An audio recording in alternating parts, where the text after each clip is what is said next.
Pues ya estamos aquí en nuestro análisis en perspectiva, hablando de las elecciones de la Ciudad de México.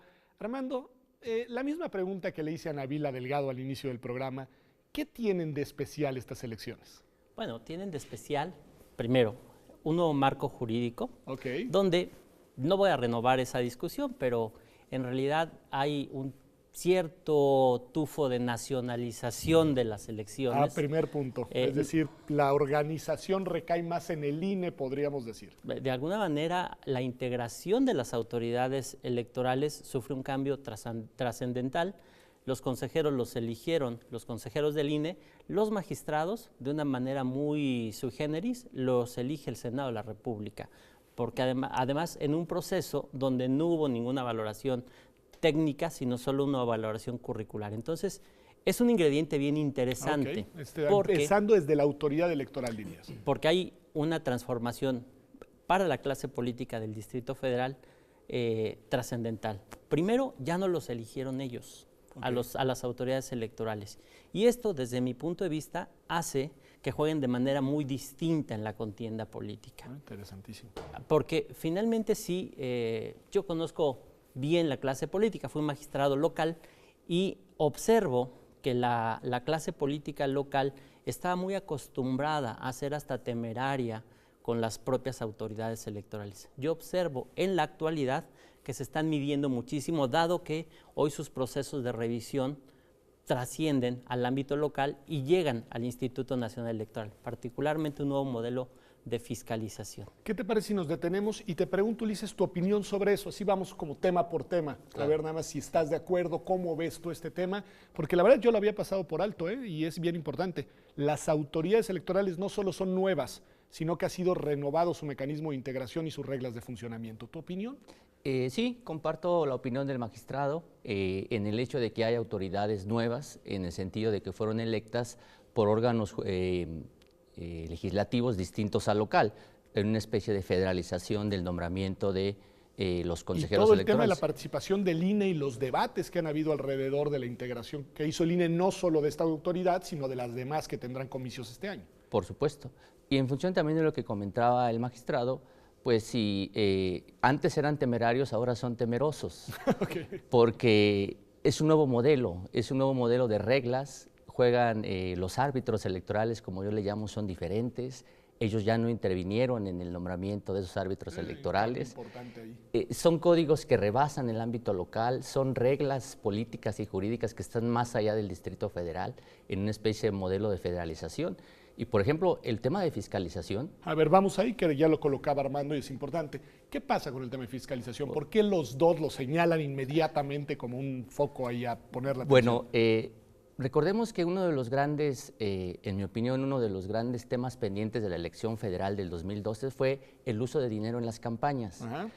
Ahí detonó el tema, pero siempre ha sido un tema relevante en los procesos electorales en el país. El dinero y las elecciones es un binomio prácticamente indisoluble y es algo en lo que el legislador ha buscado atender, y en ese sentido se buscó un modelo de fiscalización federal, de tal manera que las entidades federativas ya no se hagan cargo de los modelos de fiscalización. Le toca ahora al INE realizar esta tarea. Así es, al Instituto Nacional Electoral, con reglas específicas novedosas para el sistema electoral, como es el caso de una fiscalización en línea casi en tiempo real, y el hecho de que el rebase a tope de gastos de campaña en cualquier tipo de elección puede llevar a la nulidad de la elección. Puede llevar a la nulidad de la elección. No, entonces es un modelo diferente. A ver, una preguntilla ahí, porque me han dicho los dos, tienen razón, se dio una tendencia hacia nacionalizar la organización y hacia nacionalizar este tipo de expedientes. ¿No le estamos cargando la mano demasiado al INE? Sin duda. Sin duda. A ver, a mí, yo desde antes de la reforma fui un ferviente opositor al modelo e insisto, y no se trata de renovar aquí, sino de ver qué viene y cómo se vuelve eficaz y eficiente esta reforma. Pero me parece que el Instituto Nacional Electoral está sobrecargado de manera innecesaria, y al menos en el caso del Distrito Federal se perdió todo el expertise que se había construido, particularmente en materia de fiscalización. Hoy día existe en el Instituto Electoral del Distrito Federal un área especializada de fiscalización, aun cuando la está haciendo el INE. Y yo creo que ahí el Instituto Nacional podría apoyarse de manera mecanismos de colaboración muy que fuertes. respetando el marco legal les permitan tener ahí un apoyo. Y entiendo práctico. que en el caso del Distrito Federal habrán tomado la decisión los consejeros de no suprimir esta área porque eventualmente se mantuvo la atribución de delegar esta facultad de fiscalización del INE. Además, digamos, ya lo vemos todos los días, el INE es una autoridad plurifuncional, déjame decirlo así. Sí, muy compleja. Y además está en el centro del huracán no solo por la organización de las elecciones, sino por ser una autoridad reguladora en muchas otras materias.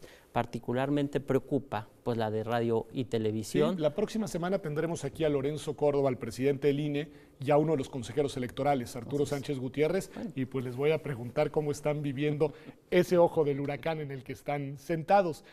Me parece muy interesante empezar como empezamos viendo a la elección de la Ciudad de México desde las autoridades, el cambio de las reglas, pero Ulises, los actores, los competidores, ¿quiénes salen a la cancha en esta elección? Bueno, me parece evidente que en el Distrito Federal tenemos un nuevo actor, que es uno de los partidos de reciente creación a nivel nacional, que es el partido Morena. O sea, Morena aquí todos lo vemos en el DF como ¿Y por qué pongo el acento en Morena? Primero porque aparentemente es una decisión del partido en el gobierno en la Ciudad de México. Es un partido que ha mantenido la hegemonía. Claro. Y es un partido que dependiendo de las estadísticas de las que se hable, ya está hoy en segundo o en primer lugar, dependiendo de las mediciones que se hagan.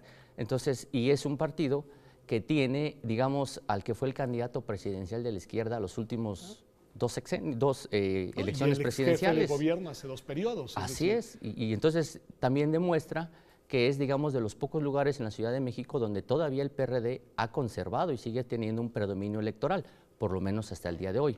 Creo que eso puede cambiar diametralmente en estas elecciones. Un dato interesante esto que nos dice Ulises, ¿no, Armando? Porque nos habla de cómo también en el nivel de lo local se dan dinámicas políticas y electorales que no corresponden necesariamente a lo que se vive en el nivel nacional. Es decir, en el Distrito Federal podemos tener una conformación de actores que no se replique probablemente durante mucho tiempo en ninguna otra entidad federativa. Además, no hay que recordar que hay un elemento bien importante en este análisis. Desde 1997, que se elige por primera vez jefe de gobierno, se constituyó en la ciudad una fuerza hegemónica, el Partido de la Revolución Democrática, y ha pasado pues diversas etapas, es el actores, en fin. Hay un elemento adicional que quisiera agregar a lo que ya decía Ulises y hay que observar. Primero, bueno, las encuestas que se han publicado hasta la fecha sí ya marcan una tendencia importante, pero las encuestas hablan de partidos. Hoy día que acaban de terminar los procesos de selección de candidatos es un ingrediente muy importante en la ciudad, claro, porque no solo los partidos y las corrientes internas, sino los propios participantes tienen una serie de operadores que les funcionan y les funcionan muy bien al grado tal que en 2012 obtuvieron el 63% de la votación tratándose de jefe de gobierno. Pero hay un elemento que quiero poner sobre la mesa y que prácticamente a muchos actores les ha pasado de largo. Se eliminó la cláusula de gobernabilidad en el Distrito Federal en el 2012, punto importante, que había sido un punto fundamental de gobernabilidad, valga la redundancia, del propio partido hegemónico. Hoy día se rompe esto.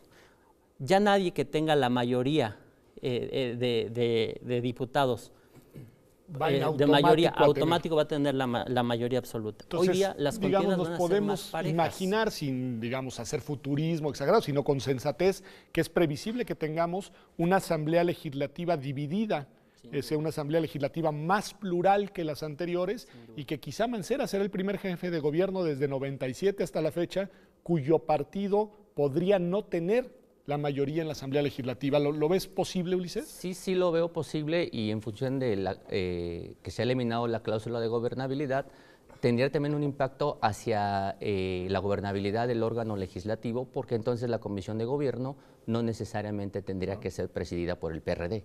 Es el órgano... No, y esto es nuevo, inusitado, y me imagino que siendo jefe de gobierno, preocupante. Y de hecho, solo me parece, en especie de análisis político que me atrevería a hacer, el PRD está consciente de esto, tan es así que, por ejemplo, la lista de sus candidatos plurinominales no son, digamos, los candidatos que eventualmente suelen ser las figuras importantes del partido saben que eventualmente con esta cláusula de gobernabilidad no les tocará en la asignación muchos representantes plurinominales. Ese es un punto interesante, es decir, también para la estrategia de colocar candidatos ya se anuncia que están viendo las barbas del vecino cortar.